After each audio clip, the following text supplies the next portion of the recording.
I'm going to show you how to document on a clinic encounter within PowerChart.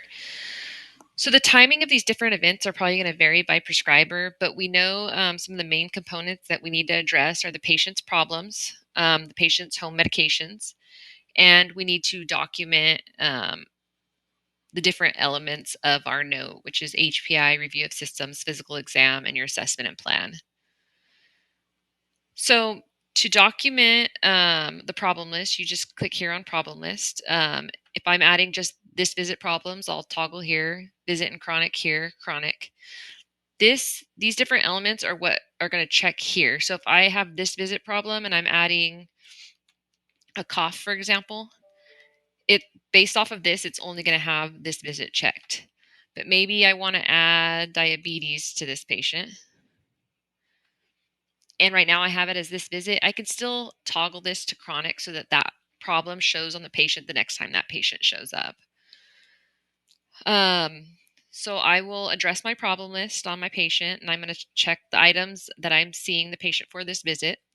I'm going to go to home medications. I'm going to pull up that outpatient med rec. And from here, I'm going to address and go over my meds with the patient and see, what they're taking, if they need refills on anything, or if there's any changes that need to be made to their home medications. So if the patient's fine with the 25 milligrams of chlorthalidone, I'm just going to continue that. They don't need refills.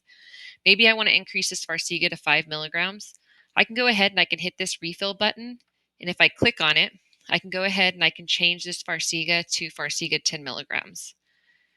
And I'm going to say 1 tablet daily for 30 days. And that's going to update that prescription that gets sent. Maybe I'm going to stop the lisinopril and I'm going to go ahead and send a refill in the metformin. If I need to add more prescriptions to this patient, I'll go ahead and I'm going to hit add right here. And maybe I want to add Ozempic on the patient. I'm going to search for Ozempic. I need to make sure that this prescription type is set to Med as RX so that I'm searching e-prescriptions. And then I'm going to go ahead and I'm going to find what I want to order on my patient. So I'm going to start my patient out on 0.25 milligrams of Ozempic. I'm going to go ahead and I'm going to click that. I can still continue to search and add prescriptions on that patient. But for now, I'm just going to hit done. And you can see right here, all the elements are addressed. I still have the option to put in special instructions or do anything further, but as of right now, it has everything it needs. Right here is the send to pharmacy. So you'll see if a patient has a pharmacy documented, that's going to be right here. Right now, there's no pharmacies listed, so it's going to print an Adobe PDF. Once I'm done with my MedRec, I'm going to go ahead and I'm going to hit sign, and that's going to send those prescriptions to that pharmacy. So from here, I can either drag and dictate my HPI, or I can use auto text, and I can complete my note.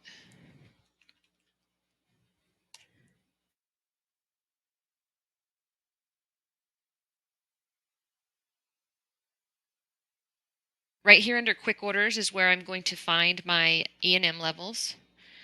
So if this is an established patient, maybe it's a level 3 visit, I'll go ahead and click on that. Perhaps I want to order a CBC, CMP, and a lipid panel on this patient. Maybe I want to order an EKG. I can do that. All these orders are going right here to this little orders for signature page. And right here, you can see I have it set to all. So my e-prescriptions are showing right here. So I do have the option at this point. Maybe I want to order a ProAir on this particular patient. I can go ahead and I can click on that. And it's also going to send it to my inbox. And from here, I can click here. Right now, it's associating all of these different orders with the problems on this patient's chart. So I can either click on each one and I can remove it. I can change the priority of that particular item with that diagnosis.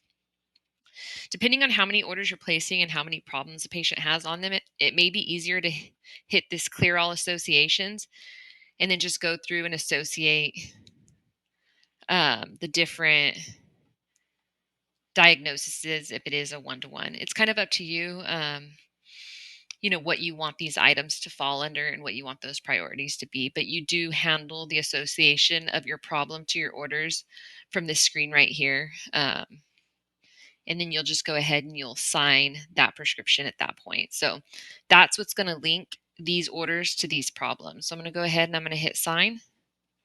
Since it's, I'm just going to go ahead and hit cancel because I don't really want to sign it. But from there, all those quick orders will be placed. And if that's all I need to do on my patient, there's nothing further that I want to address, I could go ahead and I can create a note. I do have this patient instructions right here that if you want to give specific patient instructions to the patient, you could type in right here, drag and dictate right here, create auto text, pulling in instructions that you want that patient to receive. If there's particular items of the chart that you want to document that maybe you don't want to be a part of the patient's packet that prints out, you would utilize the medical decision making area right there. So let me find it right here on the left hand side of the screen.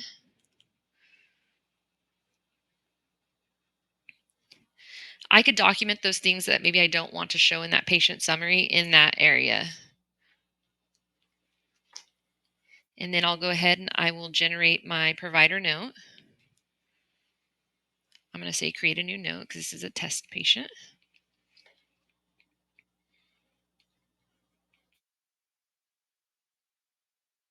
And from here, I still have the option to edit my note. So I can go into any of these particular fields and I can make changes to this little note. And then once I know it's done and I've documented everything I want to document, I've placed my orders, placed my super bill, that at that point is when I'm going to hit sign and submit. And when I hit sign, that's going to file that note into the patient chart.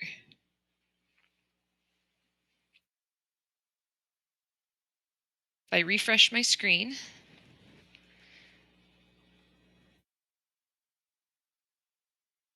and I go to the documents section of this clinic workflow tab, I can see the office visit note that I just created.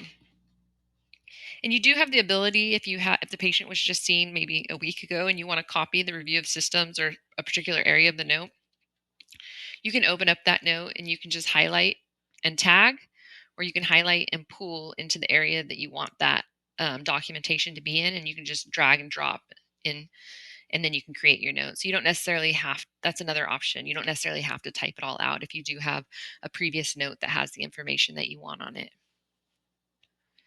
So those are the main components that you're going to hit and manage is that problem list, that home medications area where you're going to do that outpatient med rec and do your e-prescriptions. There all are also other important areas of the chart like recommendations, which are going to show you if the patient's overdue for their breast cancer screening or adult wellness exam in these different areas. So you can look for that recommendations area as well as immunizations. It's going to give you an immunization forecast and kind of show you what the patient's overdue on. So there are other important areas in this gray menu bar, but in terms of actually documenting a patient visit, the main components that you are going to hit are that problem list, that outpatient med rec, potentially quick orders, um, and then you're going to document the different elements of that note and you're going to create that note.